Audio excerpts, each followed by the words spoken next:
And my goal here is to better my game and better myself mentally, physically for this team. I'm here to help this team out and get to the World Series. That's my goal. Juan Soto, talking with him in the cage and just seeing what he does and just looking at his routine. I mean, he's such a good hitter, so it's, even though it's kind of weird to say he's only like 5 years older than me. And you know what that means? That we could have 15 years of Jett Williams and Juan Soto just wreaking havoc in the Mets lineup. That'd be awesome. That is yeah. And just talking about goals, I believe you said 50 bags that year. Do you have a goal for stolen bases this year going in? Goal is probably 70. Trying to stay as healthy, stay on the field. But at the end of the day, if I can stay on the field, I think that big goal is get to the big leagues and then reach that 70 bag mark.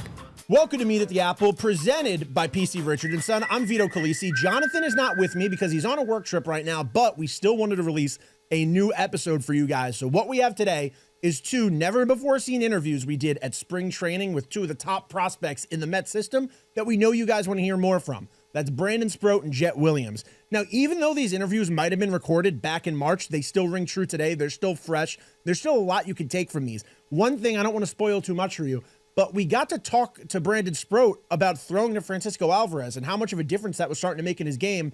And if you think about today, Brandon Sproat is starting to see some real success at the AAA level, throwing to Francisco Alvarez at this moment. So just some things to look forward to in the two interviews we're going to play today. But before we get to those interviews, I do want to bring up something pretty important.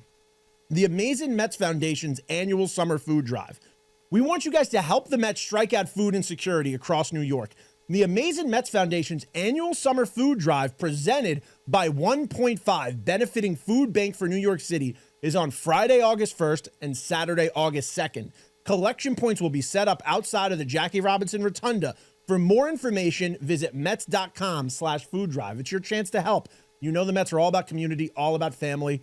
Come on, help out. What's easier than going to a game, bringing something to donate, than going and enjoying some Mets baseball? So, the first one we're going to play for you guys today is Jett Williams. I'm not going to give away too much of this interview, but Jett's an incredible guy who John and I first spoke to spring training 2023 on the backfield, standing up, doing an interview in front of a fence. Now Jett Williams is one of the top prospects in baseball, one of the top prospects in the Mets system, and a guy that is so legit and so good that you've seen some Inside the Diamonds or On the Roads. I can't remember which one of those two it is, but you can see there's already behind-the-scenes shows focusing on Jett Williams because the future is so bright with Jett. So why don't we start off with that one? Here's our interview with Jett Williams. Hey, welcome to Meet at the Apple. I'm Vito Calisi. That's Jonathan Barron, and we're here at spring training with Jett Williams. Jett, this is your third spring training here now. Now, how is camp phasing up for 2025 so far? Well, it's good. I got here Monday. Just kind of been going through a bunch of different things, kind of getting my body ready for a long season, but I'm enjoying it so far.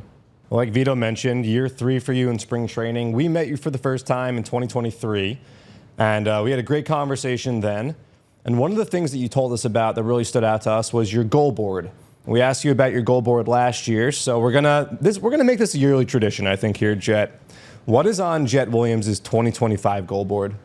Obviously, make it to the big leagues. I think that was my goal last year. Probably. And the year before. Yep. In 23, it was at least get to the big leagues when I'm 21. After the season I had, I kind of switched it and went for last year.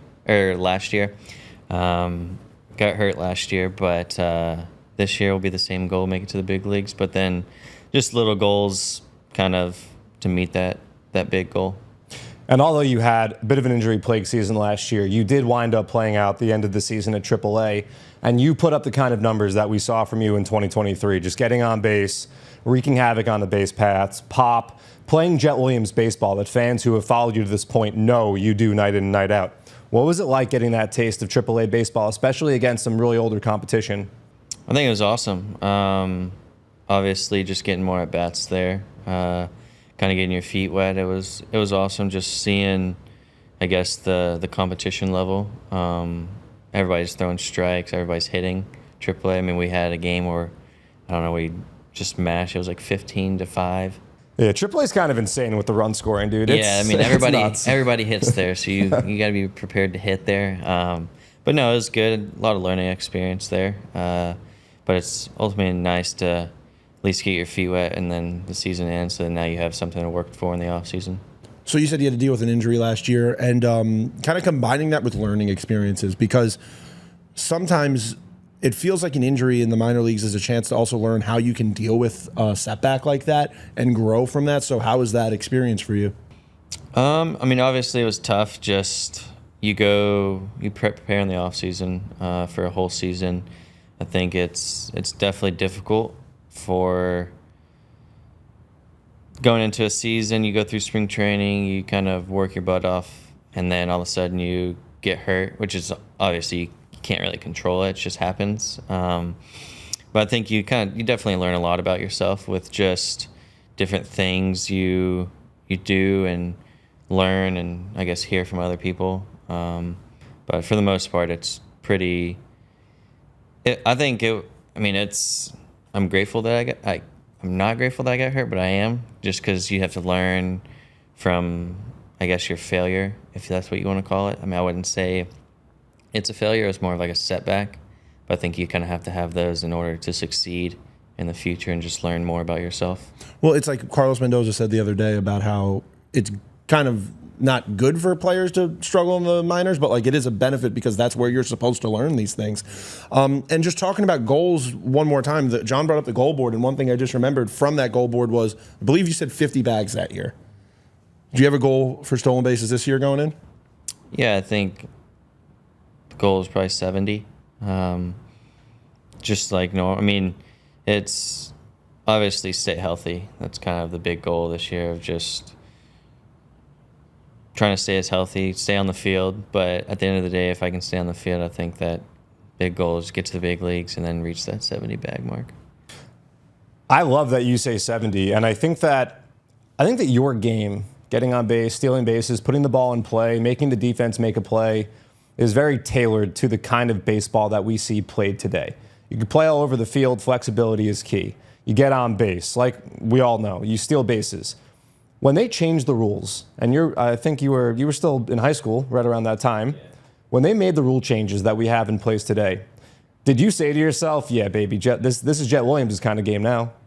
I mean, I didn't really think about it much in high school. That wasn't on the goal board? No, I mean, my goal board in high school was just to get drafted in the first round. You did that. Check that one off. But I think This goal board is working out for you. And after I got drafted and stuff, that's when I kind of set the goals for the expectations for 23. But for the most part, I think with the new rules, it's leading towards more stolen bags for faster guys, or you have the pickoff attempts. So like now they have so much data with what they're going to do, how many times they're going to pick, what they're going to pick. So I think it definitely helps for the guys that can steal bases.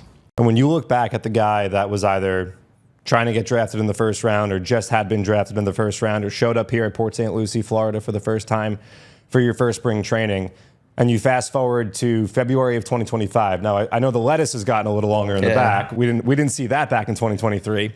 So that's definitely one area of growth. But where else do you see the biggest areas of growth in yourself comparing from then to now?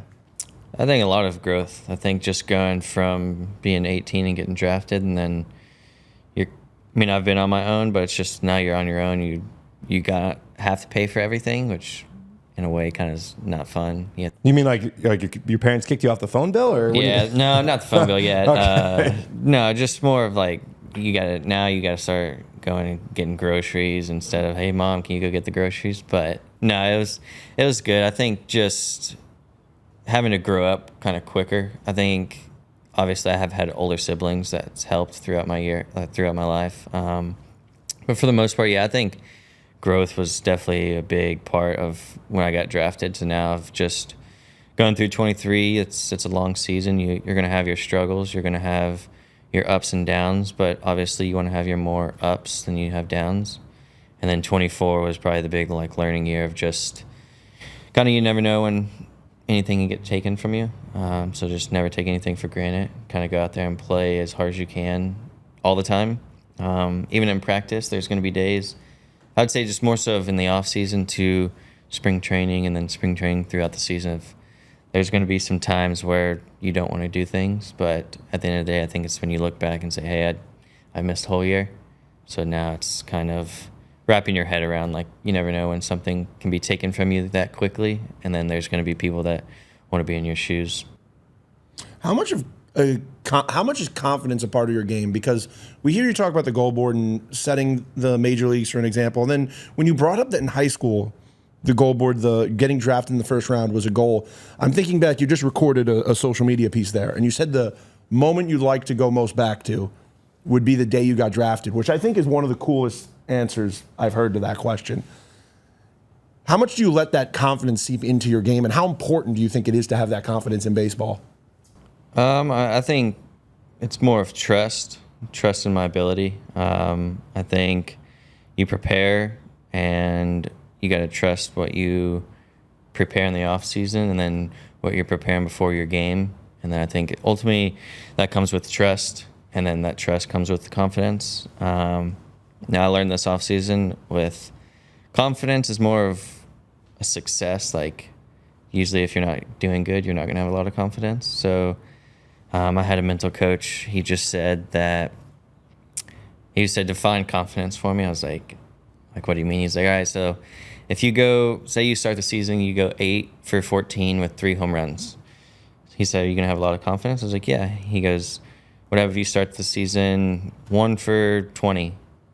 He's like, are you going to have confidence? I was like, for me, I'm going to have confidence because it's a long season, but so I know where you're going. Like, most people aren't going to have confidence. He goes, so confidence is just based off success. So then he just kind of put it more so of trust. So now I don't really speak confidence. I mean, obviously, I think when you, like I said, prepare, I think when you prepare for the big moments, you just trust your abilities and you trust yourself to go out there and have that confidence. So Your confidence, a big reason why a lot of talent evaluators are very high on you. Of course, what you've done so far in your professional career, part of that as well. But I want you to put your scouting hat on for a second. You've played with a lot of the other prospects here in camp, a lot of guys that Mets fans are starting to learn about that are one day going to make a big impact up in Queens. Give us your perspective as a guy who's in it, but take a step back, on how excited Mets fans should be about your crop that's rising through with you on their way to Citi Field one day. I mean, I would say I even took a step back in 24 of just not being able to play. You kind of just take a step back and just see, like, you can watch a game and, like, actually focus on it. I think when you play every day, you you don't ever, like, take a step back, I would say. Yeah, it's tougher when you're right. in it. Yeah. And I think sometimes you got to take a step back just to make, like, hey, I'm actually playing baseball for a living, like. But I think just taking a step back from 23 until now, it's just like you have our young core is so good. I mean, you can see like Vientos and Alvarez and Baty. You have those guys that you can learn from. I think they didn't succeed right away in the big leagues, and it's going to take time. But I think at the end of the day, it's we have a special group and then special young guys, young talents. And I wouldn't say, I mean, they're still young, Baty, Alvarez, and Vientos, but now they got a taste of it. So it's now more so of the younger guys like me and a couple of other teammates in there, and Acuña, for example. He had a great end of the year. I was happy for him. He deserved it. But for the most part, I think we're going to be really talented in the future. So we're talking about guys you're getting close with, guys you're growing up with, and one guy we've seen all over Mets Twitter, pictures of you with at this spring training. Seems like you and Ryan Clifford have become friends at this time. I mean, we're asking ourselves, does Drew Gilbert have to look out? Is Jett Williams finding a new buddy? We see you guys joking around right before you come in here. The thing of you running on the field the other day. Should Drew Gilbert kind of get here as quick as he can to get his best friend back? No, he'll be here tomorrow, today. No, I think it's nice to have that relationship with all your teammates. I think me and Drew have a great relationship. I think me and Clifford have a great relationship. They came from Houston together, so they have a really good relationship. You guys could have you could have a triangle of friendship. Yeah. It's not illegal. A quadrangle, because then you could throw Blade Tidwell in there, right? Sure. Yeah. 2022 draft. No, I think for the most part, I think it's good to have that relationship and that friendship with guys that you root for, and then they're going to root for you, and y'all can you're either going to do good together, and then there's going to be days where y'all are doing bad together. It's more of try not to be too crazy about it. and obviously you want to do good. You want to be in the big leagues as quickly as possible, but sometimes you got to fail in order to succeed. So it's more so of having that relationship off the field of y'all can gel together. Like me and Drew did a lot of talking. When we were hurt the whole year, we roomed together. So that was a big, just kind of interacting with each other, talking about the game, and just I think we definitely, even Clifford, we all learn a lot from each other. Yeah, you guys could be a reality TV show. I think that the fans would... that's what me and Drew... So last year we had our little interview. Yeah, not little interview. It did well, dude. Numbers were popping, so let's not... I also remember I told you guys, I was like, I think I'm going to have to cut stuff out of it, and then I left everything in. Maybe we do it again this year. Well, when you said he's getting here Clifford today, I was too, like, come on, bro. No. Come on, Drew. Where you at, Drew? You said it, so if you said it, we're going to go for it. No, I think we should do it again. But no, after that, me and Drew were thinking, even when we were hurt, we were bored. So it's like, should we start our own YouTube channel and just see if we can get some... Well, talking about following you, like for the first time, you're dealing with a camera crew following you and kind of like getting some behind the scenes. How's that experience been? No, it's awesome. I think it's pretty special that you can have that and you can have the outside, I guess, see what you kind of go through on an everyday basis. It's obviously, we don't just show up and play a game. I think you do a lot of stuff that most people don't think you do or know about. So I think a lot of it is just preparing before you even get to the field.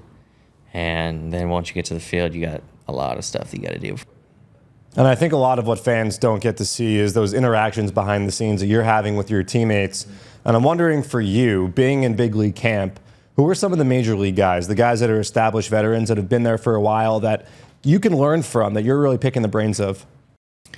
Honestly, everybody. I think everybody, even the young guy, Baty, Alvarez, Vientos, just building that connection with them. I built that connection with Lindor last year. And that's awesome. So good one to build a connection with. Right. No, I'm looking forward to I'm really looking forward to Juan Soto getting here. Because obviously, why not? Aren't we all? No, I think just talking with him in the cage and just seeing what he does and just looking at his routine.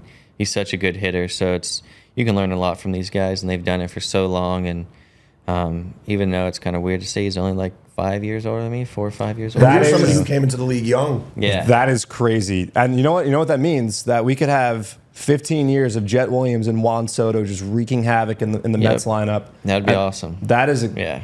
I like the sound of that. No, but no. Put that on your vision board. Right. No, I think just learning a lot from everybody. Everybody that's in big league camp, they deserve it. So even the young guys, even Acuña, you can talk to him about how it was, the transition and everything. So I think just learning a lot from those guys and how they prepare for the big leagues and what they do. And I think in game as well, when we start playing games, like, hey, why'd you do this and why'd you do that? And just hear their answers. Cool. Well, Jett, we got to get you in there because you got to go do some hype video stuff. Thank you all for listening. You can follow us on Twitter. I'm at Vito F. Khaleesi, at JMB9191. Jett Williams. I want every Mets fan, make a goal board, make a vision board tonight. I want to see Jett Williams, Juan Soto, Francisco Lindor, all in a Mets lineup on your goal board. Thanks so much, Jett. Yep, Future star Jett Williams. Cool. All right, that was our interview with Jett Williams. We didn't get to do that interview with him and Drew Gilbert, and it's unfortunate because we kept running into Jett and Drew together, and they both were saying, when are we going to do this interview? When are we going to do the team up? But spring training is one of those things where things get so busy. Things just start to pile up, and if you don't get it done in the scheduled time, it's probably not going to happen.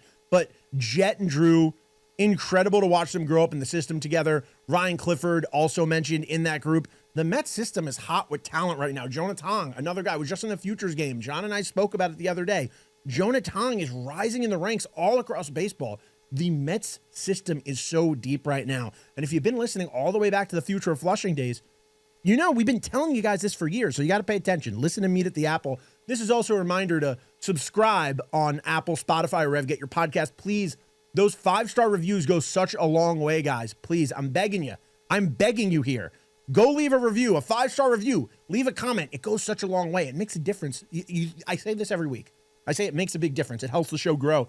And I feel like some of you doubt me. If you're sitting there right now, if you're one of those people that have doubted me about that, throw that doubt out the window. Go leave that review. It really does help. And also, just one more message we want to give out to the people at Allagash. They want to give you a pro tip right from Allagash Brewing. Start your next game off right with Allagash White. citrusy, hazy, and always a crowd pleaser. Find it at the new Allagash Alley Bar in Citi Field, around the stadium, or at a store near you for 21 plus only. Remember that.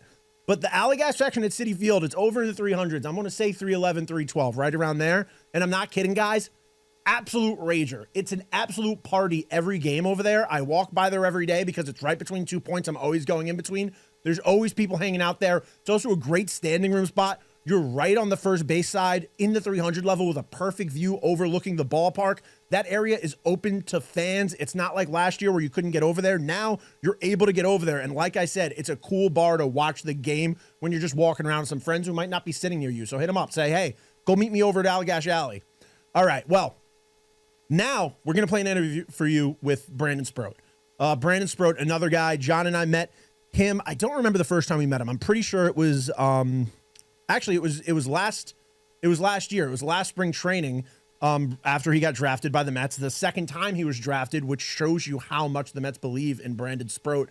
And look, not going to lie, this interview starts off a little wacky. We're talking a lot about Brandon Sproat's mustache because it was a big story at the time. Give the interview a few seconds. It's going to get more into baseball talk. Trust me. It's a really fun interview. Like I said, there's a lot that's actually making more sense with Brandon when you listen to this interview today than if you would have listened to it back in March. So enjoy this interview with Brandon Sproat, and then I'll see you back on the other side to close this one up, okay? Hey, welcome to Meet at the Apple. I'm Vito Calisi. That's Jonathan Barron. You're here with Brandon Sproat. Brandon, you're the kind of prospect that a lot of people talk about when they get to camp. A lot of people are watching your pitch. A lot of people are watching your lives, watching you pitch. But the thing that everybody's talking about this year, it's not your arm, it's your mustache. When did that decision come together? When were you like, I'm doing it, I'm going 1980s ball, and I'm growing it out?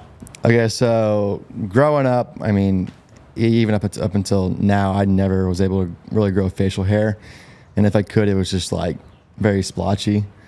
I had the goatee for a little bit in bingo. And then I was like, you know, I kind of got away from it. And then this off season, I was talking to one of my buddies, Hurston, Waldrop, he's with the Braves, and we were like, dude, I'm like, let's just grow off season stashes and just see how it goes. And we both still have ours. And so it was kind of just like a fun experiment, and we both ended up liking it. And you tried to then push that on Christian Scott, which we saw him reply to you a simple no. So now we're giving you the chance here to reply back to him. Yeah, they did an interview, and they were like, do you think you can get Scott to do it? And I was like, I mean, maybe. And then I saw that he responded to it, and was like, absolutely not.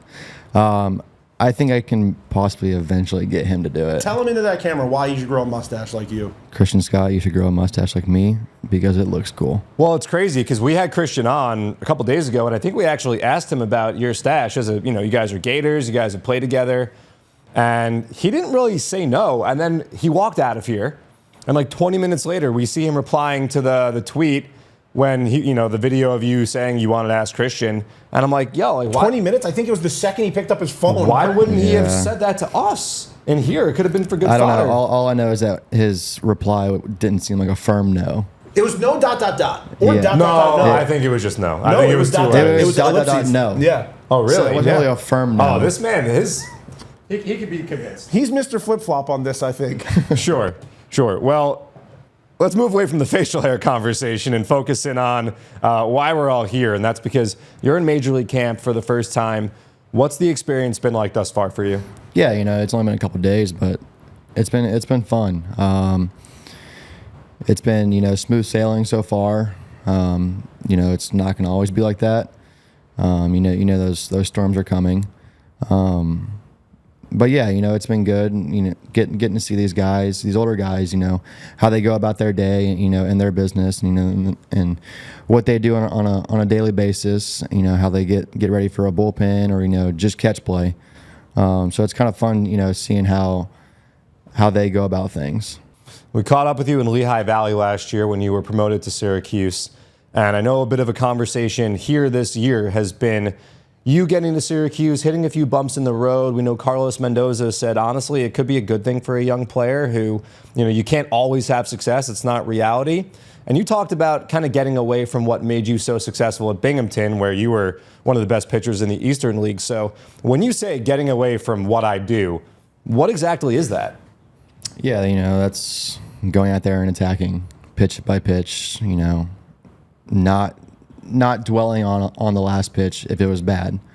Like I said, going out there and attacking, throwing every pitch as hard as I can, and controlling my mental game the best I can, and not worrying about results. And the moment I can not dwell on the results is when I'm at my best. So I think I kind of got away from that a little bit, and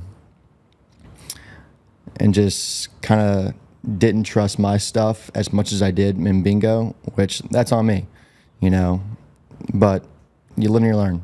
Like Mendoza said, it's a good thing. I struggled. I'm glad I did it in AAA and had that bump in the road versus flying through there and then getting up here and struggling, and then it's like, oh, wait a second. And, you kind of, at that point, you're second guessing yourself, but it's part of the game. I mean, it's in God's hands. It's His timing, so I'm just gonna trust that. And hearing Mendy talk about that, I mean, for me, it's like, wow, Brandon is on the precipice of achieving his goal, making the major leagues. How cool is it for you hearing the manager of the Mets talk about you and your struggles and why it's going to help you eventually have success with his ball club in New York? Yeah, for sure. It's super cool. And my goal here is to better my game and better myself mentally, physically for this team. I'm here to, help this team out and get to the World Series. That's my goal. So chances to better your game right now when you're in Major League camp, because you get a little more time with some vets, some guys who have been in the league for a while. Have you gotten to compare notes with some guys, get some advice from guys who have been in the league for a while? I haven't yet. Is there anybody you're looking forward to getting that from? Sure. I've met Pete. I've kind of known of him just because of Florida. Holmes is here, so it'll be fun to pick his brain, especially with him being new. Like, hey, like what is your take going into a new team? How do you go about that? And then the older guys, Mania, Scott. I pick his brain quite a bit just because I know him pretty well through Florida, and then also through the Mets. But yeah, just to be able to pick those guys' brains, see what they have to say, what they do good, and then what they might struggle at, and how they go about that. But yeah. You made a bit of a splash. You threw a live in the stadium a couple days ago, 3 innings, I believe it was. And you faced some guys that have had some major league success. Brett Baty was one of them. You left him shaking his head. Francisco Alvarez, another one. You struck out Alvy. Alvy's a guy who obviously might be throwing to one day. First of all, how cool was it to do that, be in the stadium, throw against those guys, have the success you did? And then what did you talk with Alvy about after? Because I'm sure when he was in the batter's box, he's also thinking from the catcher's perspective of, what you're throwing and when you're throwing it. Yeah, throwing to those guys is obviously cool. They're big leaguers, so getting a chance to throw to them, like I say, it's fun. It's a challenge. For me, it's okay. I'm at big league camp. Eventually, one day, I'm gonna have to throw to big leaguers. So let's see how it goes. It's a bit of a test. Obviously, I did what I wanted to do that day, and that was attack every pitch, and it happened to go my way. And then talking to Alvy after, he actually came up to me, because I threw to him again in bingo. I threw to him. He was on a rehab start, but he came up to me after and was like, "Hey," he's like, "is the sinker new?" And I was like, "Yeah, it's new." He's like, it's very good. But he's like, "Remember that, your four seam is also very good too, so don't forget about that." So, coming from a big leaguer, that's cool. Yeah, I was going to ask, how neat is that for a guy who was caught? He caught Justin Verlander. he caught Max Scherzer. He was on the same team for a little bit with Jacob deGrom, a guy who's He was their preferred catcher, too. Yeah, and he was like 21 when those guys were saying, hey, like I want to throw to Francisco Alvarez. How awesome is it for a guy who has had that kind of experience to, first of all, complement some of your new offerings, but also just really, you know, chop it up with you and say, hey, like, let's have success this way. The road to success is here. Yeah, I mean, what you just said, the answer's there. I mean, Verlander, Scherzer, deGrom, those guys of that caliber, if they're wanting him to catch them, there's your answer right there. I mean, there's a reason they're wanting him to catch them, especially guys of that caliber. He's very vocal. He gives great feedback, and that's what you need out of a catcher. But yeah, you know, he's super helpful to everyone. Super great guy. Very outgoing. So with every level of minor league baseball, obviously the competition gets harder, the challenges get harder. But I also feel like there's more attention, there's more media. Like you get to spring training this year, and there's a lot more eyes than there would have been last year, especially at Major League Camp. So how does a guy adjust to like that difference in not just competition from like players, but also just dealing with, okay, there's more eyes, you're getting more stuff from the media, you're getting more requests, you're getting more availability time. How do you just juggle all of that while still focusing on the game? To be honest, you just have fun with it. You answer questions, you know, to the best you can, with giving enough information, but not too much. I think that's the hardest part, you know, is giving enough information to answer the question, but not too much where you're going way in depth. And then just embrace it. Just take on every question possible, answer it the best you can, whether you like it or not.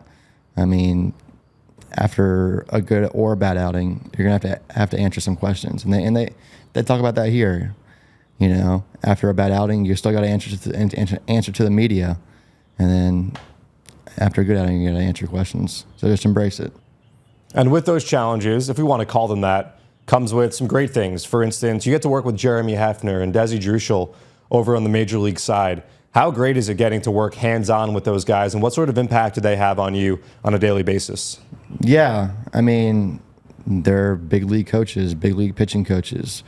So obviously I'm going to pick their brain as much as I can.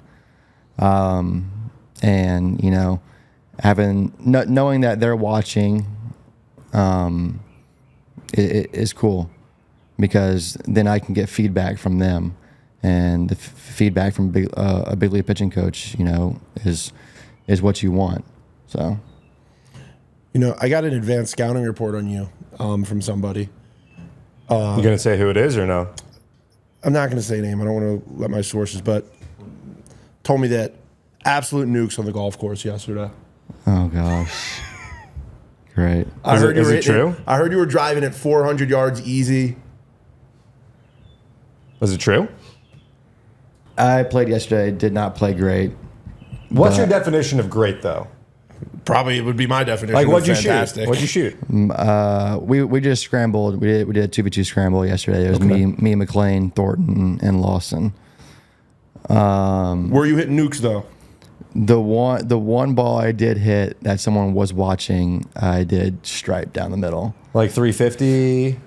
Probably 330 or so. I think it was a par 5. It was, I think I right at 500 yards. I had like 150 in, so 340-ish. One step away. What are your goals for 2025? Just be present in every single day and just trusting God and His timing. That's all I got. It's your time, Brandon. I appreciate it. Thanks for listening to Meet at the Apple. I'm Vito Calisi. That's Jonathan Barron. Thank you, Brandon Sproat. You can see us next time at the Apple. All right, those were 2 interviews with 2 top prospects during this All-Star break. Will they be All-Stars one day? We'll see. The message is still to be written with these 2 guys' story in Major League Baseball.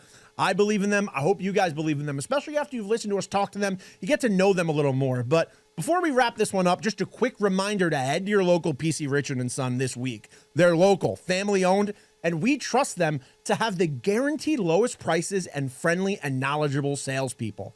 For appliances, TVs, electronics, and mattresses, get to PC Richard & Son, the company that you can trust since 1909. Thanks for listening, and we'll see you next time on Meet at the Apple.